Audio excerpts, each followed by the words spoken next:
BJP के सारे दांव उल्टे पड़ते दिख रहे हैं। ये भी कह सकते हैं कि कांग्रेस अपनी मजबूत रणनीति के जरिए बीजेपी के हर पैंतरे को बखूबी काट रही है और जैसे ही राहुल गांधी कर्नाटक पहुंचते हैं वैसे ही बीजेपी की धड़कनें बढ़ जाती हैं। 2 दिनों तक प्रियंका गांधी कर्नाटक में थीं और अब आज फिर से राहुल गांधी कर्नाटक के मैंगलुरु पहुंचे, जहां उडुपी में उन्होंने मछुआरों के साथ संवाद किया। उसके बाद इस वक्त जब हम चर्चा कर रहे हैं तो राहुल गांधी एक चुनावी जनसभा को संबोधित कर रहे हैं। राहुल गांधी ने कहा, मछुआरों से मुलाकात के बाद जो उनसे बातचीत में जो बातें रखी हैं, उन बातों में उन्होंने एक महत्वपूर्ण बात ये कही कि कर्नाटक की सरकार बीजेपी ने चोरी करके बनाई है। जरा सुन लेते हैं राहुल गांधी क्या कुछ कह रहे थे मछुआरों से जब मिल रहे थे। तो क्यों कांग्रेस पार्टी जहां भी सरकार बनाती है, हमारी कोशिश होती है कि गरीबों के लिए, कमजोर लोगों के लिए हम पूरी की पूरी मदद करें। ಕಾಂಗ್ರೆಸ್ ಪಕ್ಷ ಎಲ್ಲೇ ಸರ್ಕಾರ ಮಾಡಿದ್ರೇನು ಸಹ ಸರ್ಕಾರದ ಮೂಲ ಉದ್ದೇಶ ಬಡವರಿಗೆ, ದುರ್ಬಲ ವರ್ಗದವರಿಗೆ ಎಲ್ಲ ರೀತಿಯ ಸಹಾಯವನ್ನು ಮಾಡತಕ್ಕಂತ ಕೆಲಸವನ್ನು ಮಾಡತಕ್ಕಂತದ್ದು। पिछले कुछ सालों से यहां पे बीजेपी की सरकार है, मगर यह सरकार आपने नहीं चुनी थी। ಕೆಲವು ವರ್ಷಗಳಿಂದ ಕರ್ನಾಟಕ ರಾಜ್ಯದಲ್ಲಿ ಭಾರತೀಯ ಜನತಾ ಪಾರ್ಟಿ ಸರ್ಕಾರ ಇದೆ, ಆದರೆ ಈ ಸರ್ಕಾರವನ್ನು ಕರ್ನಾಟಕ ರಾಜ್ಯದ ತಾವುಗಳು ಆರಿಸಿದಂತ ಸರ್ಕಾರ ಅಲ್ಲ। यह सरकार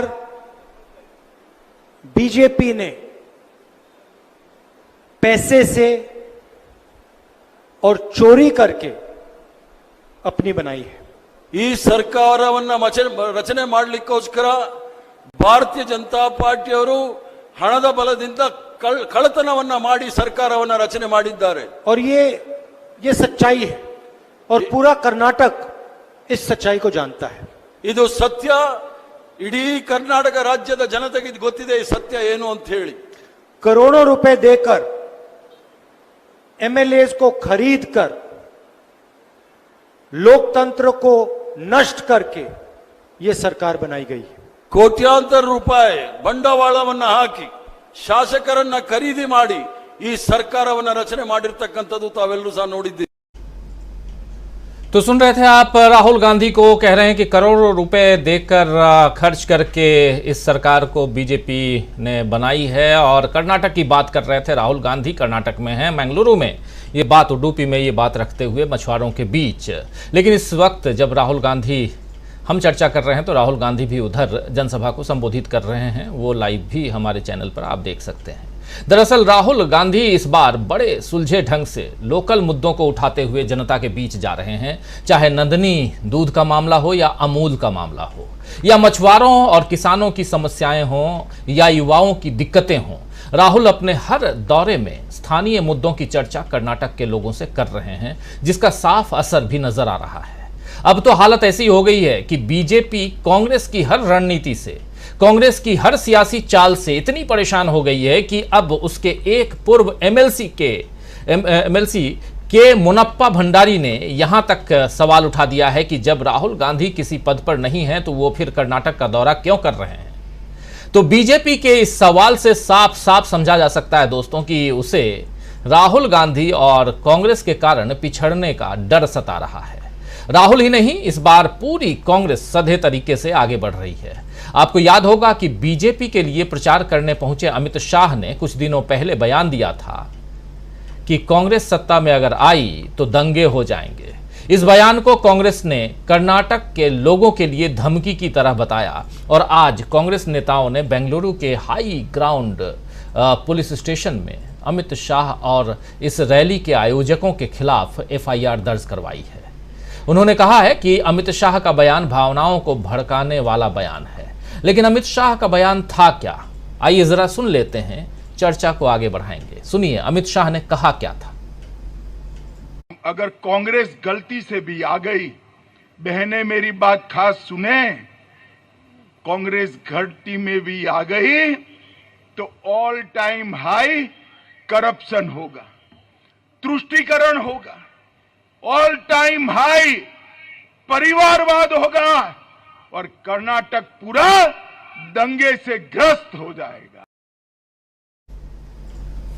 तो देश के गृह मंत्री कह रहे हैं कि कर्नाटक जो है दंगे से ग्रस्त होगा। ये जो आखिरी लाइन है, देश के गृह मंत्री का काम होता है दंगा फसाद और ऐसी चीजों को पर रोक लगाए, लेकिन अगर वही ये बात कह रहे हैं तो फिर देश की जनता क्या सोचेगी, क्या कहेगी। खैर, इसी तरह अमित शाह ने कर्नाटक की जनता से मोदी जी के नाम पर वोट भी मांगे। अमित शाह ने कहा था कि आप मोदी जी को वोट दीजिए, मोदी जी के नाम पर वोट दीजिए। इस पर कल श्रृंगेरी में प्रियंका गांधी ने निशाना साधते हुए कहा कि कर्नाटक के बाहर के नेता यहां आते हैं और आपके राज्य को दूसरे प्रदेश के नेता को और पीएम नरेंद्र मोदी को सौंपने की बात करते हैं। प्रियंका ने सवाल किया कि ऐसा करना ही क्यों है? क्या बसवन्ना जी, कुवेंपु जी और नारायण गुरु जी के बेटे और बेटियां अपना प्रदेश खुद नहीं चला सकते? प्रियंका गांधी ने कर्नाटक के स्थानीय लोगों बनाम बाहरी लोगों का मुद्दा खड़ा करके अमित शाह के दांव को फेल कर दिया। सुनिए जरा प्रियंका गांधी कल की बाइट।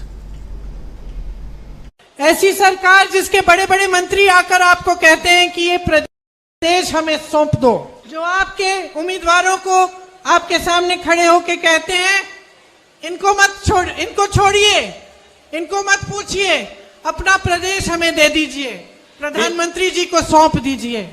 क्या श्री बसवन्ना जी के बेटे और बेटियां, कुवेंपु जी के बेटी और बेटियां, नारायण गुरु जी के बेटी और बेटियां अपना प्रदेश अपने आप नहीं चला सकते?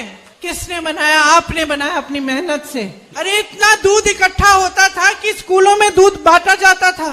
कांग्रेस की सरकारों में क्षीरधारे, क्षीर भाग्य की योजनाएं बनाई गई। अब ये कहते हैं कि दूध कम हो रहा है क्योंकि ये चाहते हैं कि बाहर से गुजरात का अमूल यहाँ आए और नंदिनी उसमें मर्ज हो जाए। 1 करोड़ से ज्यादा लोगों की कमाई खतरे में है, लेकिन उनको कोई परवाह नहीं है। कर्नाटका के गर्व की कोई परवाह नहीं है। कर्नाटका के नौजवानों के भविष्य का कोई परवाह नहीं है। पोस्टों के लिए रेट फिक्स कर दिए हैं। जो भी भर्ती का एग्जाम है उसमें घोटाला और ऊपर से लूट ही लूट। तो क्या ऐसी सरकार चाहते हैं हम? क्या हम चाहते हैं कि जो नेता आए हमें झूठ बोल के चले जाएं और उनसे हम कोई जवाब नहीं पूछे? क्या हमारा अपने प्रदेश के प्रति, अपने देश के प्रति कोई कर्तव्य नहीं है? बहनों और भाइयों, आपका एक बहुत बड़ा कर्तव्य है अपने प्रदेश के प्रति, अपने बच्चों के प्रति, अपने खुद के भविष्य के प्रति। तो ये खुद के भविष्य के प्रति, बच्चों के प्रति और क्या कुछ आपका और खासकर कर्नाटक के बारे में यहाँ कर्नाटक की अस्मिता को जगाते हुए प्रियंका गांधी कल नजर आ रही थी। तो 2 दिन प्रियंका गांधी, उससे पहले 2 दिन राहुल गांधी, अब 3 दिनों के लिए राहुल गांधी फिर से आज से कर्नाटक में डेरा डाल चुके हैं। कांग्रेस जहां कर्नाटक के आत्मसम्मान को जगाते हुए स्थानीय मुद्दों के साथ चुनाव लड़ रही है, तो वहीं बीजेपी इस बार डिफेंसिव खेलती हुई दिख रही है। आज प्रधानमंत्री नरेंद्र मोदी ने भी कर्नाटक बीजेपी के कार्यकर्ताओं को दिल्ली से ही ऑनलाइन संबोधित किया और उन्हें हर एक बूथ पर जीत की रणनीति बताई। उनका कहना था कि बूथ पर कब्जा जरूरी है। ये किस तरह के कब्जे की बात कर रहे हैं, ये तो प्रधानमंत्री नरेंद्र मोदी जाने।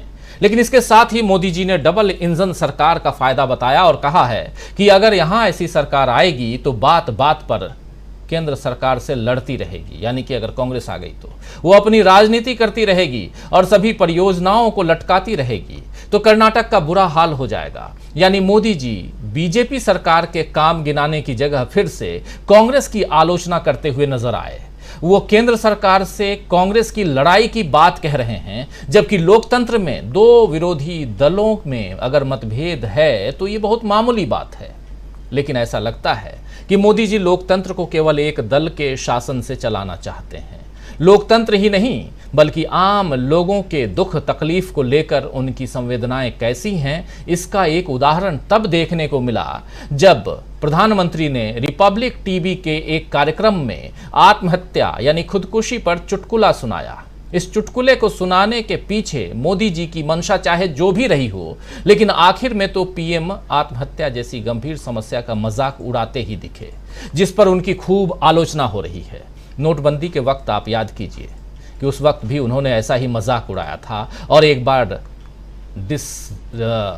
डिसलेक्सिया, वो बीमारी याद है ना, डिसलेक्सिया जैसी मानसिक बीमारी को लेकर राजनीतिक निशाना साधने की उन्होंने उस समय कोशिश की थी। लेकिन देश का प्रधानमंत्री अगर इस तरह गंभीर समस्याओं पर चुटकुलेबाजी करे तो क्या ये सवाल नहीं उठेंगे कि क्या देश सही हाथों में है? सत्यपाल मलिक ने बात कल कही थी, परसों सत्यपाल मलिक ने, आपको याद होगा कि देश बहुत ही गलत आदमी के हाथ में है, सत्यपाल मलिक कह रहे हैं। अब शरद पवार ने भी एक बात कही है। शरद पवार कह रहे हैं कि रोटी को पलटने का वक्त आ गया है। राजनीति के दिग्गज ऐसे बयान दें तो यह समझ लेना चाहिए दोस्तों कि देश में बड़े सियासी बदलावों की शुरुआत हो गई है। अमीर खुसरो की पहेली आपको याद होगी, घोड़ा अड़ा क्यों, पान सड़ा क्यों और रोटी जली क्यों। ये बहुत अमीर खुसरो पहेलीबाज थे, बहुत अच्छी अच्छी पहेलियां उन्होंने लिखी हैं। ये पहेली है कि घोड़ा अड़ा क्यों, पान सड़ा क्यों और रोटी जली क्यों। तीनों का एक ही जवाब है कि फेरा ना था, यानी पलटा न था। और अब देश के सारे सवालों का जवाब भी शायद इसी पलटने और फेरने में छिपा हुआ है। लेकिन इस बीच एक खबर और भी आई और शाम से धूम मचाई हुई है। खबर यह कि कन्नड़ में भाषण देते हुए कांग्रेस के प्रेसिडेंट मल्लिकार्जुन खड़गे, कर्नाटक में कन्नड़ बोलते हैं, कर्नाटक के हैं वो, कई भाषा जानते हैं, 7 से ज़्यादा भाषाएं फ्लुएंटली बोलते हैं मल्लिकार्जुन खड़गे, मराठी भी अच्छी तरह से बोलते हैं, लेकिन कर्नाटक में अपनी भाषा बोलते हुए उन्होंने कहा कि ये बीजेपी, मोदी जी की जो कांग्रेस है, ये माफ़ करें बीजेपी है, ये जहर की तरह है। चूंकि कन्नड़ में उन्होंने कहा था, वो आप तक नहीं रख रहा हूं, लेकिन इस पर जब बवाल मचा तो उन्होंने सफाई भी दी है। सफाई में क्या कुछ कहा है मल्लिकार्जुन खड़गे साहब ने, वो भी जरा सुन लीजिए। ये पलटने का, फेरने का जो वक्त आ गया है, रोटी को पलटने का, शरद पवार जो कह रहे थे आज, वो क्यों कह रहे हैं ये भी समझेंगे। आइए सुनते हैं मल्लिकार्जुन खड़गे साहब को। मत ನೀವೇನಾದರೂ ತಪ್ಪು ತಿಳ್ಕೊಂಡ್ರಿ ಮೋದಿ ಅಂದ್ರೆ ಈ ವಿಷದ ಹಾವಿತ್ತು ನಾನು ಹೇಳಿದೆ मैंने मोदी जी और आरएसएस की विचारधारा के बारे में कुछ कहा ಅಲ್ಲಿ ಹೇಳಿದ್ದ मेरा विचार उनकी आइडियोलॉजी को लेकर है, किसी पर निजी अटैक नहीं है। ಅಲ್ಲಿ ನಾ ಹೇಳಿದ್ದು ಯಾವುದೇ ಒಬ್ಬ ವ್ಯಕ್ತಿ ಮೇಲೆ ನಾನು ಹೇಳಿಲ್ಲ, ಯಾವುದೇ ಒಂದು ವ್ಯಕ್ತಿ ಮೇಲೆ ಹೇಳಲಿಲ್ಲ। ನಾನು ಹೇಳಿದ್ದು ಆರ್ಎಸ್ಎಸ್ ಮತ್ತು ಬಿಜೆಪಿಯ ವಿಚಾರಧಾರೆ ಮೇಲೆ ಹೇಳಿದ್ದು। ಆದರೆ ಅದಕ್ಕೆ ತಿರ್ಚಿ ಹೇಳಿ ಕೆಲವು ಜನ ವೈಯಕ್ತಿಕವಾಗಿ ಇವರು ಮೋದಿಗೆ ಹೇಳಿದ್ದಾರೆ ಅಂತ ಈಗ ಪ್ರಚಾರ ಮಾಡಕ್ಕೆ ಶುರು ಮಾಡಿದ್ದಾರೆ। तो यहाँ साफ साफ इन्होंने, यानी मल्लिकार्जुन खड़गे ने कह दिया कि मेरा जो विचार है वो किसी व्यक्ति के बारे में नहीं, बल्कि उस दल के बारे में है, उस संस्था के बारे में, उस संगठन के बारे में है जहाँ मामला बीजेपी और आरएसएस का है। ये कहते हुए यहाँ सुने जा सकते हैं मल्लिकार्जुन खड़गे। मल्लिकार्जुन खड़गे ने जो बात कही थी वो भी हमने आपके सामने रखी। तो दोस्तों बहुत कुछ है आज, और इस चर्चा को अब आगे बढ़ाएं और समझने की कोशिश करें कि क्या कर्नाटक से राजनीति में, देश की राजनीति में बड़ा बदलाव या बदलाव की शुरुआत हो गई है या हो जाएगी। चलिए इस सवाल का जवाब ढूंढने की कोशिश करते हैं। बिछ गई सियासी विसार, खेला जा रहा है सियासी खेल, जारी है वार पलटवार। शह और मात के खेल में बनाई जा रही है रणनीति, कौन पड़ेगा किस पर भारी, ये कभी भी सिर्फ hastachep.com पर अमलेंदु उपाध्याय के साथ